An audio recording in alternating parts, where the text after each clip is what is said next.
ஐயோ யோ யோ யோ யோ அப்பா வெயில் அடிக்குது சாமி. சே, அடிக்கிற வேக்காடுல சுடுகாடுக்கு போய் ஆல்ரெடி பழம் தோண்டி பார்த்துக்கலாம் போல இருக்குது. நான்லாம் 4 நாளைக்கு ஒரு முறை குளிக்குதே அதிசயம். இந்த பாழா போன வெயில்னால ஒரு நாளைக்கு 4 வேளை குளிக்க வேண்டியதாக்குது. என்னாச்சு உனக்கு? என்னடாச்சு? ஏன் கத்துனுக்குற? மோ, அறிவு இருக்குதே இல்லையா உனக்கு?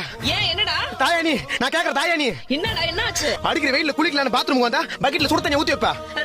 அட அறிவு கெட்டவனே, நான் எங்க சுடு தண்ணி ஊத்தி வச்சேன்? டேங்க்ல இருந்து வரதே சுடதான் வருது. இது டேங்க்ல இருந்து வரதே அப்படிதான் வருதா? ஆமா, இங்க பாரு. மோ, இப்படி எல்லா இடமும் சூடா இருந்தா நான் எப்படிமா இந்த வெயில்ல குளிப்பேன்? போய் பச்சை தண்ணியாவது காய வைமா. பைத்தியமா இவன்? மா, இடி இடிக்குதுமா.